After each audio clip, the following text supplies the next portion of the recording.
अस्सलामु अलैकुम वरहमतुल्लाहि वबरकातुहू। दोस्तों, मैं हूं फैद मलिक और आप देख रहे हैं हमारा यूट्यूब चैनल इस्लामिक दुनिया।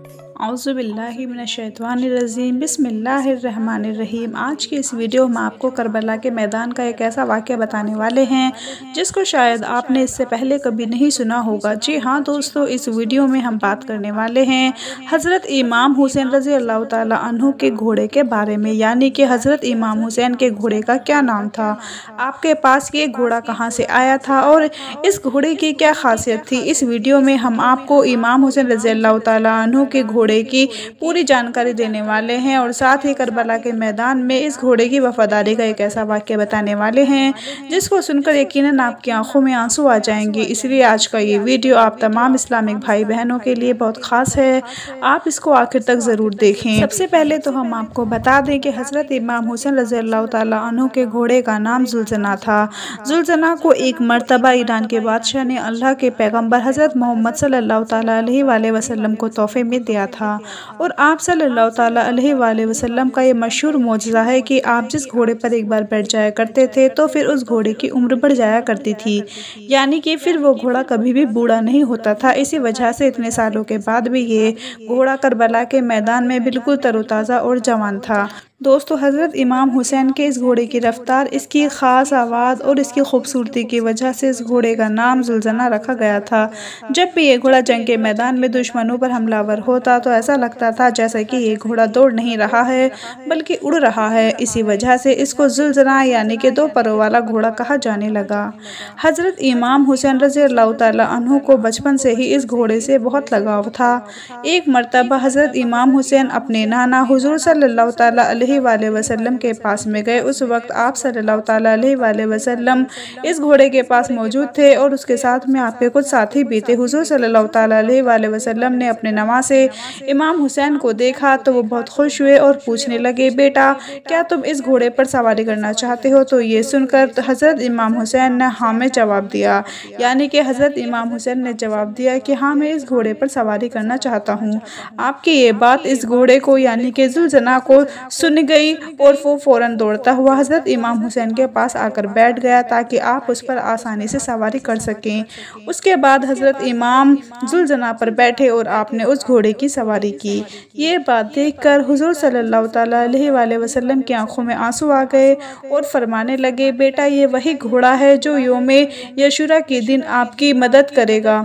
फिर आपने इस घोड़े को हज़रत इमाम हुसैन के हवाले कर दिया, यानी कि रसूलुल्लाह सल्लल्लाहु ताला अलैहि वसल्लम का जुल्जना हज़रत इमाम हुसैन के पास आ गया।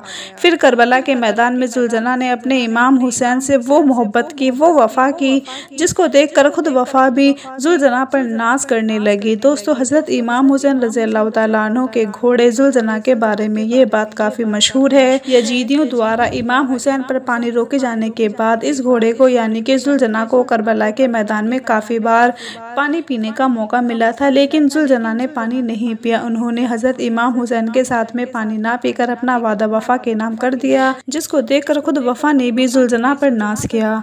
उसके बाद जब करबला के मैदान में 10 मुहर्रम के दिन हज़रत इमाम हुसैन जुल्जना से नीचे ज़मीन पर गिरे तो आपका ये घोड़ा आपके सामने इस तरह से आकर खड़ा हो गया कि यजीदियों की तरफ से आने वाले हर तीर को अपने जिस्म के ऊपर झेलने लगा। उस वक्त जुल्जना के जिस्म पर इतने तीर लगे कि उसके जिस्म का कोई भी हिस्सा बाकी नहीं रहा। रिवायतों में ये है कि जुल्जना को इतने तीर लगने के बाद भी हज़रत इमाम हुसैन के इस घोड़े के बाद भी 60 से ज़्यादा यजीदियों को मौत के घाट उतार दिया था। उसके बाद जब जालिमों ने हज़रत इमाम हुसैन और उनके सारे साथियों को शहीद कर दिया तो फिर आपका ये घोड़ा जुल्जना तमाम शहीदों की लाशों के इर्द गिर्द चक्कर लगाने लगा और ज़ोर ज़ोर से हिलाने लगा। फिर जुल्जना हज़रत इमाम हुसैन की लाश मुबारक के पास आकर ठहर गया और अपने पेशानी को हज़रत इमाम हुसैन के खून से तर कर लिया। फिर अपने पाँव को करबला की ज़मीन पर इस तरह से मारा और इतनी ज़ोर से आवाज़ मारी कि पूरे मैदान में सन्नाटा छा गया। ये देखकर दुश्मनों के भी पसीने छूट गए। उस वक्त उमर साद की नज़र इस घोड़े पर पड़ी तो अपने लोगों से कहने लगा, इस घोड़े को मेरे पास लाया जाए, ये घोड़ा अल्लाह के रसूल की बेहतरीन घोड़ों में से एक घोड़ा है। फिर उमर साद के कहने पर लोग उसको पकड़ने के लिए दौड़ने लगे। जैसे कि वो लोग जुल्जना जुलजना के करीब गए तो जुलजना ने इस कदर अपना पाँव मारा कि उनको वापस से भागने का मौका भी नहीं मिला। वो वहीं पर ढेर हो गए। ये देखकर उमर साहब चिल्लाया, इसको इसके हाल पर छोड़ दो, देखते हैं कि ये क्या करता है। फिर जुलजना लोगों के हुजूम से निकला और इमाम हुसैन की लाश मुबारक के पास आकर अपनी पेशानी को इमाम हुसैन के खून से सुर्ख कर लिया और फिर इस तरह से रोया जैसा कि कोई औरत अपने जवान बेटे की लाश पर रोती है। अल्लाहु अकबर।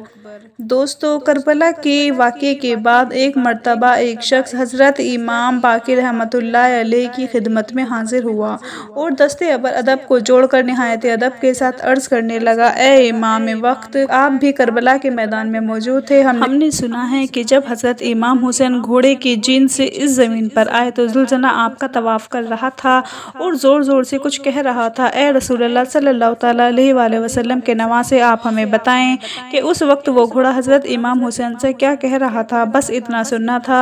हज़रत इमाम बाक़िर रहमतुल्लाह अलैहि ज़ारो कतार रोने लगे और फरमाने लगे, ए शख्स, जब हज़रत इमाम हुसैन घोड़े की जीन से ज़मीन पर आ गए तो फिर वो घोड़ा आपका तवाफ़ करने लगा ताकि दुश्मनों की कोई भी तीर, कोई भी निज़ा आपके जिस्म पर ना लगे।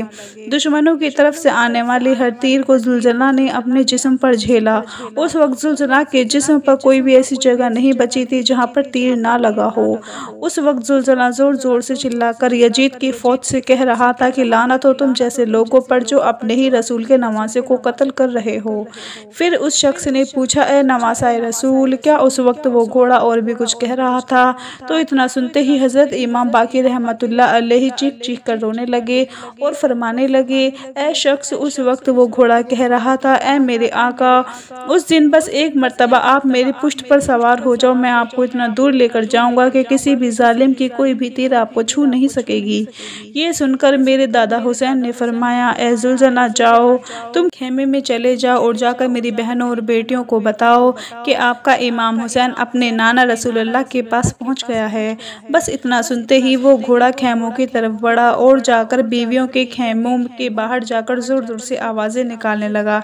बीवियों ने ये सोचा कि शायद हमारे मौला हुसैन आ गए हैं, लेकिन जैसे ही उन्होंने बाहर आकर देखा कि सवारी तो है लेकिन उसके ऊपर सवार नहीं है और इमाम हुसैन का घोड़ा तीरों और रेज़ों के ज़ख्मों से चूर है तो वो ज़ोर ज़ोर से रोने लगी। इतने में बीबी सकीना दौड़ती हुई जुलजना के पास आई और कहने लगी, ए मेरे बाबा के घोड़े, मुझे ये बताओ कि जब मेरे बाबा मैदान में जा रहे थे तो उस वक्त वो प्यासे थे, मेरे बाबा ने पानी पिया था या फिर उन लोगों ने उन्हें प्यासा ही शहीद कर दिया? तो ये सुनकर जुलजना ज़ोर ज़ोर से हिनहिनाने लगा। ये देखकर बीबियों ने मातम करना शुरू कर दिया और या हुसैन के सराय बुलंद होने लगे। फिर बेबी सकीना फरमाती हैं, ए मेरे बाबा के घोड़े, तुम्हारी ये लटकी हुई जीन बताती है, तुम्हारे ये कटे हुए बांजे बताते हैं कि मेरे बाबा घोड़े से उतरे नहीं थे बल्कि वो घोड़े से नीचे गिर गए थे। दोस्तों, फिर उस शख्स ने पूछा, ए नवासाए रसूल, फिर उस जुलजना का क्या हुआ, वो कहाँ गया? तो ये सुनकर हज़रत इमाम बाक़िर रहमतुल्लाह अलैहि ने फरमाया कि फिर यजीदियों का वो पूरा लश्कर उस जुलजना को हासिल करना चाहता था क्योंकि वो घोड़ा रसूलुल्लाह सल्लल्लाहु तआला अलैहि वसल्लम के घोड़ों में से एक बेहतरीन घोड़ा था। जुलजना ने अपने आप को नहर फ़राक के हवाले कर दिया और कहने लगा कि जब मेरा सवारी नहीं रहा तो अब मैं भी नहीं रहूँगा, अब मैं भी जीना नहीं चाहता। अल्लाहु अकबर। दोस्तों, आज की वीडियो में इतना ही। अपना बहुत सारा ख्याल रखें, अपनी दुआओं में याद रखें, 5 वक्त की नमाज़ पढ़ें। अल्लाह हाफिज़।